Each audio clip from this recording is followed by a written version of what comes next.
আল্লাহ তাআলার দরবারে শুকরিয়া, আলহামদুলিল্লাহ।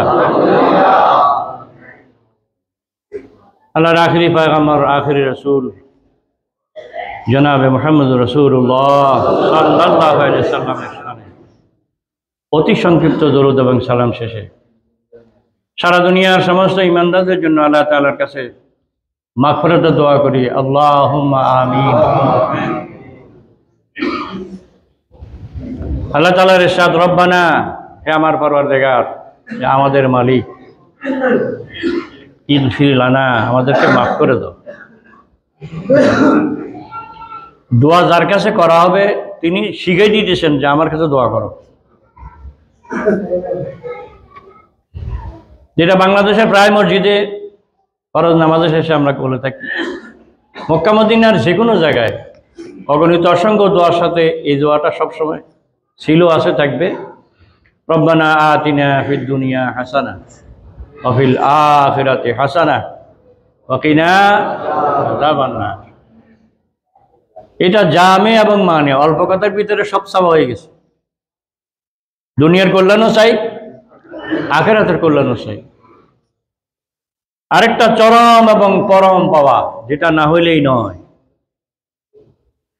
যেটার জন্য তুমি বারবার ভয় দেখাইছ গোটা উম্মাকে, গোটা জাতিকে, সমস্ত কওমকে, এবং তোমার রাসূলও সমস্ত উম্মতের কাছে সকাল সন্ধ্যায় পানা চাইবার জন্য নিজেই সিদ্ধান্ত দিয়েছেন, ও পরওয়ারদিগার রব্বুল আমিন, আমাদেরকে জাহান্নাম থেকে বাঁচাও। মূলত জান্নাত চাওয়ার জন্য যতটা আবেগ, যতটা দোয়ার ব্যবস্থা নাই, তার থেকে অনেক অনেক বেশি জাহান্নাম থেকে বাঁচার জন্য। আল্লাহুম্মা আজিরনি আজিরনা ফজরের পরে আর মাগরিবের পরে বিশেষভাবে আমল করার জন্য নির্দেশ আছে। অতএব সেই মাহবুবে বরহকের দরবারে কায় মনোবাক্যে আজীবন বন্দারা চাইতে থাকবে, এটাই আমার আপনার প্রতি দাবি এবং পরামর্শ। কিন্তু আমার সব পাওয়া হয়তো আমার মাহবুব গ্রহণ করবে না, না করলেও লাভ। অনেক বন্দার অনেক চাওয়া দুনিয়াতে পূরণ হবে না, কিন্তু দোয়া যে কবুল হয়ে গেছে আমি আপনি জানি না। এটার বিনিময়ে, এটার উজরত হিসেবে যখন ময়দানে মাশারে ওই বিপদের দিন, মুসিবতের দিন দেওয়া হবে, তখন আমার আক্ষেপ হবে, আল্লাহ যেগুলো দোয়া কবুল করছিল সেটাও না করলেই ভালো ছিল। সেখানে ওখানে না দিয়ে আজকে এখানে দিবা, এটা তো শুনছি কিন্তু এরকম বিশ্বাস করি নাই যেটা আজকে দেখলাম। তাহলে কত না ভালো ছিল, দুনিয়াতে যেগুলো দিয়ে ফেলছে যদি না দিতা। তো ওইরকম দরখাস্ত অনেক কোরআন শরীফে তার একটা আল্লাহ শিখাইতেছেন, হে পরওয়ারদিগার, হে রব্বুল আলামিন, আমাদেরকে মাফ করে দাও, আমাদেরকে মাফ করে দাও। অনেক জায়গায় রাব্বিক ফিরলি, আল্লাহ আমারে মাফ করো, বেশিরভাগ ক্ষেত্রে আমাদেরকে মাফ করো। সালামের ক্ষেত্রে বহু বছর আমরা আসসালামু আলাইকা বলি না, তো কে বলি? মহিলা হলে আসসালামু আলাইকে, পুরুষ হলে আসসালামু আলাইকা। কোরআনে কেউ তো বলে না, কিন্তু আপনি কিন্তু একজনকেই সালাম দিয়েছেন। আপনি উনাকে সহ, ওনার সাথে যে ফেরেশতারা আছে তাদেরকে সহ, ওনার আত্মীয় স্বজন থেকে শুরু করি সারা দুনিয়ার মুসলমানকে এর মধ্যে সামিল করে ফেলছেন। আপনার মধ্যে আপনাদের আছে। যাই হোক, যেখানে আল্লাহ তাআলা বলতেছে তুমি তোমার মাফ চাইলা, এ কথাও বলো, ওয়াল ইখওয়ানিল্লাযিনা সাবাকুনা বিল ঈমান, আমার ভাইয়েরা যারা ঈমানের সঙ্গে আমার আগে দুনিয়ার থেকে বিদায় নিয়েছে, ঈমানের সঙ্গে, কিন্তু যে সমস্ত ভাইয়েরা ঈমানের সঙ্গে বিদায় নিয়েছে তাদেরকেও মাফ করে দাও। আমিন বলি না? এখানে প্রশ্ন থাকে না, তাহলে বোনেরা কোথায় যাবে? এটা এখানে সাইলেন্ট আছে, উচ্চ আছে। এক কথা, যারা যারা ঈমানের সঙ্গে গেছে তাদেরকেও মাফ করে দাও, আমাদেরকেও মাফ করে দাও, যেটা আমরা জানাজার মধ্যে বেশিরভাগ বলে থাকি। আল্লাহু আকবার। ওয়ালা তাজআল ফি কুলুবিনা গিল্লাল লিল্লাযিনা আমানু, আমার ভাইদের ব্যাপারে, ঈমানওয়ালা ভাই যারা, তাদের ব্যাপারে আমাদের মনের ভিতরে হিংসা বিদ্বেষ জায়গা দিও না। আমার কলবের ভিতরে, ঈদের মধ্যে হিংসা থাকতে দিও না, আমার হিংসা মুক্ত করো। সাহাবায়ে কেরাম আজমাইন ছিলেন এই উদাহরণ শোনার মানুষ।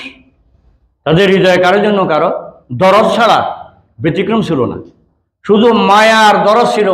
আমি ঈমানের কথা কতটা আমার ভাইকে বলতে পারলাম, ঈমানওয়ালা কাজে আমার ভাইকে কতটা লাগাইতে পারলাম, আমি কতটা করতে পারলাম, আমার ভাইকে কতটা লাগাইতে পারলাম, এই পেরেশানি সমস্ত সাহাবীদের। অতঃপর আল্লাহ ফিনিশিং দিলেন, রব্বানা ইন্নাকা রাউফুর রহিম। ও পরওয়ারদিগার মাওলা মুনিব, তুমি সমস্ত দয়ার ভান্ডার, তুমি দয়া করো, মেহেরবানি তুমিই করবে। অতএব তোমার সিফাত বয়ান করার মানে হচ্ছে তুমি এই সিফাতের মালিক, তুমি এই গুণে গুণান্বিত, অতএব আমাদেরকে মাফ করে দাও। এই জন্য আল্লাহ তাআলার নির্দেশ হচ্ছে সিবগাতুল্লাহ, সিবগাতুল্লাহ, আল্লাহর গুণে গুণান্বিত হও, আল্লাহর রঙে রঙিন হও।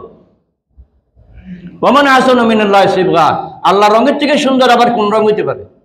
এক কথায় তো আল্লাহর সব খাসলত বন্দার পক্ষে ধারণ করা তো সম্ভবই নয়, মনে করলেও কবিরা গুনাহ হবে, যেটা বন্দার পক্ষে সম্ভব নয়। আল্লাহ খালেক, আল্লাহ সৃষ্টিকর্তা, আমরা সৃষ্টিকর্তা না, তবে আমরা বানাই না। আলহামদুলিল্লাহ বলেন না? আল্লাহ যেটা সৃষ্টি করেছে সেটাকে আমি রকম পরিবর্তন করতে পারি, তাও আমারই আল্লাহর দেওয়া হুনুর হিকমতের অংশ। ওয়া ইউতাল হিকমাতা ফাকাদ উতিয়া খায়রান কাসীরা, যাদেরকে এই বুদ্ধিমত্তা দান করা হয়েছে, হিকমত দান করা হয়েছে, আল্লাহ তাআলা বলেন এর চেয়ে বড় ধন আর নাই। সবথেকে বড় ধনে তোমাকে ধনী করা হয়েছে, আলহামদুলিল্লাহ বলি, যেটা কোনো মাখলুককে দেওয়া হয় নাই, একমাত্র ইনসানকে দেওয়া হয়েছে। কি জন্য? যাতে গঠনমূলক কাজ করবে, সে কনস্ট্রাকটিভ ভাবে তার মেধাকে কাজে লাগাবে, তার চিন্তাকে, তার চেতনাকে, তার ভাবনাকে শুধুমাত্র গঠনমূলক কাজে লাগাবে, যাতে করে তার নিজেরও গঠন হয়, পরিবারের গঠন হয়, সমাজের গঠন হয়, গোটা দেশ জাতির তোমার এই চিন্তাটা কাজে লাগে। এখন আমার আকলও আছে, বিবেক আছে, বুদ্ধি আছে, লেখাপড়া আছে, কিন্তু দুর্ভাগ্য আমি জাতির কিছু দিতে পারি নাই। আমি আমারটা করতে করতে ব্যস্ত, জাতিরে দিব কোন সময়? একসাথে খেতে বসলেও এটার প্রমাণ মিলে। আল্লাহু গনি। এক মুরব্বী বলতেছিলেন যে খাইতে বসছি তো আমরা 5 জন, তো ঘটনাক্রমে গোস্তর টুকরো 5টা, ছোট ছোট টুকরো, ভাগ একটা বলার কথা না। আমি একটা কিন্তু হাতে নিয়ে ফেলছি, একটা মুখে দিয়ে ফেলছি, একটা আমার হাতে, আর একটা টার্গেটে। কি কর? তো আমার টার্গেটে যদি 3টা থাকে আর বাকিরা, এটা কোন জাতীয় এহসান? কথা ছিল আমি যেহেতু কম আছে পরিমাণে, কোনো ভাই 2টা খাইলে খাক, আমি খাবো না, তাহলে আমি কি করলাম? আপনার জন্য রাখি দিলাম, নিজে না খাইয়া, এটা হবে এহসান। তবে 1 টুকরা খাওয়াটা, এটা হবে ইনসাফ, এটা জুলুম হবে না। 3টা খাওয়া, এটা কি হবে? জুলুম। জুলুমের খাওয়া কখন খাবো? যখন আমি আত্মকেন্দ্রিক হব। আল্লাহ তাআলার এই আয়াতে কারিমা সারা দুনিয়াকে গঠন করার জন্য। কিন্তু আমি এখন কি দেখি? আমার এই মেধা, আমার এই বিবেক, আমার এই বুদ্ধি, যেটা আল্লাহ বলছেন সর্বশ্রেষ্ঠ ধনে তোমাকে ধনী করা হয়েছে, সেই নেয়ামতটা পাইয়াই আমি কি করলাম? গোটা দেশ জাতির চিন্তা না করে নিজে চিন্তা করলাম। যার জন্য গাড়ি একটা মানুষের কটা লাগে? একটা না হয় প্রয়োজন আছে, এটা ঠিক আছে। বাড়ি কটা দরকার? একটা বাড়িই দরকার। আর নাহলে 3 ছেলে দিল, 3টাই দরকার হইলো আর কি। তো 30টা হয় কেন? 300টা হয় কেন? কি বোঝা যায়? মানুষের লালসের শেষ নেই। যখন সাইকেলও ছিল না, তখন সাইকেল হয়েছিল টার্গেট। সাইকেল হওয়ার পরে মোটর সাইকেল, এরপরে 2 চাকা, ভালো লাগলো 4 চাকা, এরপর আবার মডেল চেঞ্জ, এই মডেল না ওই মডেল। তাহলে মানুষের চাহিদার কি নাই? শেষ নেই। এই সব চাহিদা মিটে যাবে যদি অন্যের অভাবের দিকে চোখ পড়ে। আল্লাহ তাবারক ওয়া তাআলা আজকে এই আয়াতে কারিমা সবক দিয়ে আমাদেরকে আল্লাহর কাছে দরখাস্ত করার জন্য, আমাদের নিজেদের মার্জনের জন্য এবং আমাদের ভাই বন্ধুদের মার্জনের জন্য, আমাদের পূর্বপুরুষ যারা দুনিয়া চলে গেছে তাদের মার্জনের জন্য আমাকে দোয়া শিখিয়েছেন। তাইলে আমরা জীবিত থাকা অবস্থায় তাদের জন্য একে অপরের পরিপূরক, মরে যাওয়ার পরেও তুমি আমার জন্য করে যাবে, আমি তোমার জন্য করি। যে সমস্ত সন্তানেরা মা বাবার কবর জিয়ারত পায়, খুব গভীরভাবে চিন্তা ভাবনা করি, আপনি দেখবেন এরা কোনো এক সময় তাদের মা বাবার কবর জিয়ারত করেছে। তার ধারাবাহিকতায় একটা আসর, একটা তাসির, একটা অ্যাকশন, এটা ধারাবাহিকভাবে চলে আসছে। আমি যদি আমার আব্বার কবর জিয়ারত না করি, আমার ছেলেরা আমার আব্বার কবর জিয়ারত না করাটা স্বাভাবিক হবে। লাতি হিসবুকে তো নয় বোধ, নাউজুবিল্লাহ বলি না, এই জন্য এই ধারাবাহিকতাই যুগ যুগ ধরে সাহাবে কেরাম আজমাইন লালন করেছেন এবং এটার মধ্যে প্রতিযোগিতা ছিল। অতএব মাহে শাবান সারা দুনিয়াবাসীকে আহ্বান জানাচ্ছে, ওই পুরনো কথা দিয়ে যে রজবে কিছু কাজ শুরু করেছো, যদি করে না থাকি তাহলে করি, এটা শাবানে অব্যাহত রাখি, পরিমাণে হোক কম। আর শাবানেরটাই যদি রমজানে অব্যাহত রাখি, পরিমাণে হোক কম। রজবেও কমই ছিল, শাবানেও কমই ছিল, রমজানে যদি কমই থাকে এই কমটাই তোমার জন্য বেশি হয়ে যাবে। সুবহানাল্লাহ। কমটা যদি বেশি হয়ে যায় তো বেশিটা কি অবস্থা হবে? এই লালুস আমাদের মধ্যে পয়দা হওয়া দরকার।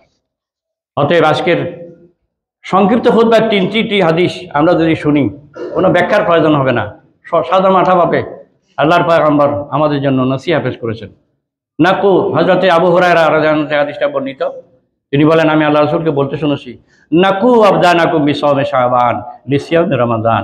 ও আল্লাহর বান্দাবান্দিরা, তোমরা তোমাদের বদনকে, তোমাদের শরীরকে পাক পবিত্র করো রমজানের সিয়াম আদায়ের জন্য, মানে প্রস্তুতি নাও, প্রস্তুত করো।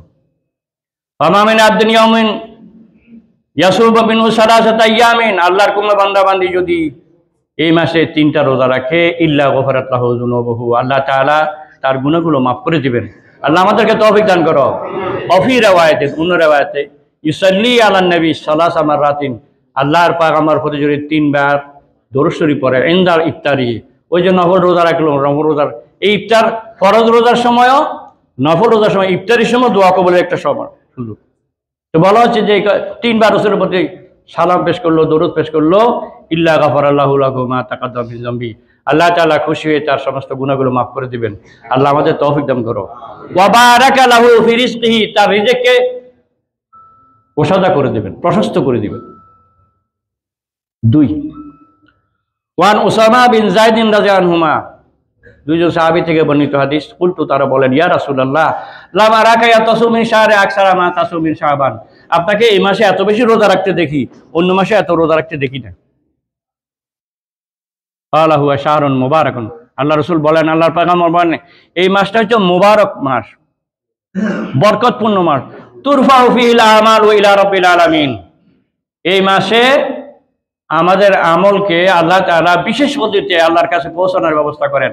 ফাউহিব্বু, আমি এই কথা আশা করি, আমি এই কথা পছন্দ করি, আমি এটা চাই, আইয়ুরাদা আমালি, আমাকেও এই আমল অবস্থায় আল্লাহ তাআলা দেখুক যে আমি একজন রোজাদার।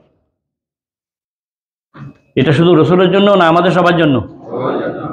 রসুল নাইলে এই সমস্ত কথাগুলো গোপন দেখতে আমাদের বলার দরকার ছিল না। বলার মানে কি, কিয়ামত পর্যন্ত মানুষ যেন এখান থেকে সবক হাসিল করে। 2 3 আল্লাহু আকবার। ওয়ান সাল্লাল্লাহু আলাইহি ওয়াসাল্লাম কার আরেকটা হাদিস, একই রাবি থেকে রওয়ায়াত, আলা, তিনি বলেন, মান সামা সালাসা আইয়ামিন শাবান, যে শাবান মাসে 3টা রোজা রাখলো, বাসাহুল্লাহু ইয়াউমাল কিয়ামাতে, আল্লাহ তাআলা কিয়ামত তাকে তুলবেন, আলা নাকাতিন মিন নুকিল জান্নাহ, জান্নাত থেকে স্পেশাল একটা উট দিয়ে আসে, উটের মধ্যে সওয়ারি করে তোমাকে জান্নাতে পৌঁছানো হবে। সুবহানাল্লাহ। এই 2টি হাদিসকে সামনে রাখলে আইয়ামুল বীজের ওয়াজ লাগে না, এটা সারা বছরের আজীবনের ওয়াজ। মহরম বলেন, সফর বলেন, রজব বলেন, প্রত্যেক মাসের 13, 14, 15 তারিখ আছে না নাই? তো শাবানের বিতর্কে তো যাওয়া লাগে না। আরে শাবানের সহবরাতের যতই বিতর্ক থাকুক, শাবানের 14 তারিখ দিবাগত রাতের ইবাদতের ব্যাপারে কোনো ইখতিলাফ নাই, সারা দুনিয়া এই ব্যাপারে একমত। তারপরও সৌদি সরকার এটাকে মানে বেদাত না করার জন্য, বেদাত না করতে সুন্নত হারাই ফেলছে, যার জন্য আমরা এমনি গাফেল। আমার এক উদাহরণ যথেষ্ট। সৌদি আরবে ফান নিষেধ সরকারিভাবে, কিন্তু এটা ফান বেচা কিনা হয় না, এগুলো আরো কোয়াশ, যেহেতু নিষেধ, ফার্স্ট ইয়ার কারণে 10 টাকা বেচুম, তুই নিলে নিলে নে, তারা ভালো আনছে। বাসার সিগারেট খাওয়া নিষেধ, কিন্তু বাসার হওয়া সিগারেট আনে ঠান্ডাতে মানুষের দেখায়। তাহলে কি বুঝলাম আমরা? বলে সেখানে নফল নাই না, খুশুসিভাবে ব্যক্তিগত কেউ করে, সুন্নতের আমল করে, কিন্তু গতানুগতিকভাবে যেগুলো দেখলে একজন আরেকজনের উপরে উৎসাহিত হয়, এটা না। এই জন্য অনেকে উদাহরণ দেয় সৌদি আরবকে। এই নিসফে শাবানের ব্যাপারে কোনো ইখতিলাফ নাই, একাধিক হাদিস। আল্লাহর পয়গম্বর হঠাৎ করে মা আয়েশা রাদিয়াল্লাহু আনহা বিছানায় তাকে পেলেন না, তালাশ করলেন, দেখলেন যে জান্নাতুল বাকি তিনি গানতেছে। আল্লাহ রাসূল বলেন, আজকে নিসফে মিন শাবান, শাবানের 14 তারিখের রাত। এই বিষয়ে আরো একাধিক আছে, এই একটা উদাহরণ। যাই হোক, তো রাতের ব্যাপারে ইবাদতের কোনো ইখতিলাফ নাই, দিনের ব্যাপার ধরে নিলাম ইখতিলাফ আছে, কিন্তু আইয়ামুল বীজ কোথায় যাবে আপনি বলেন? প্রত্যেক যদি মাসের মধ্যে 13-14 তারিখ থাকে, তাইলে এই শাবান মাসে নাই তো খালাস, তো এক কামে 3 কাম। এটা শাহবরাতের দরকার কি আর লাগেন না তো? 13, 14, 15 তারিখ যদি আমি রোজা রাখি, তাহলে শাবানও আদায় হয়ে গেল, আইয়ামুল বীজও। আল্লাহ আমাদেরকে তৌফিক দান করো। এই 3টি হাদিসের মাধ্যমে আল্লাহ তাআলা পয়গম্বর সারা দুনিয়াবাসীকে উৎসাহিত করতেছেন আমল বাড়ানোর জন্য। আমরা কমই করলাম, এটা জিকির আজকাল বলেন, কোরআন তেলাওয়াত বলেন, দান খয়রাত বলেন, যেটাই করলাম, এই কম কম করাটা যেন অব্যাহত থাকে। রোজাবে কিছু করলাম, শাবানে কিছু করলাম, রমজানে কিছুই করলাম, বেশি করলাম না, ওই কিছুটাই আমার জন্য বেশি হয়ে যাবে, যে 70 পূরণ হয়ে যাবে। সুবহানাল্লাহ। ওই 70-এর পাওয়া থেকে মানুষ যেন বঞ্চিত না হয়, এই যে আমাদেরকে ট্রেনআপ করা হচ্ছে, আমাদেরকে আগের দিকে আমাদেরকে অগ্রসর করানোর জন্য এ বলা হচ্ছে যে শাবানে রজবে যেটা শুরু করলে তুমি মনে মনে ধরে নাও তুমি নেক কাজের বীজ বপন করেছো, আবার শাবানেও যদি সেটা করলে তাহলে ওই গাছকে ফলে ফুলে সুশোভিত করার জন্য তুমি যত্ন নিছ। এমন অবস্থায় তোমার হায়াত রমজানে ঢুকে গেছে, এবার তুমি অল্প আমলই করবে, যেহেতু 70 পূরণ হয়ে যাবে, তাহলে বিশাল পাওয়ার একটা সুযোগ তুমি পেয়ে গেলে। সুবহানাল্লাহ। এই জন্য আল্লাহ তাআলা আমাদেরকে মাহে রমজানের প্রতিটা মুহূর্তে কাজে লাগাবার জন্য, এখন থেকে মানসিকভাবে তৈরি হওয়ার জন্য আল্লাহ আমাদেরকে তৌফিক নসিব করো। আমিন। ওয়া মা তৌফিক ইল্লা বিল্লাহ ওয়া মা আলাইনা ইল্লাল বালাগ। সুবহানাকাল্লাহুম্মা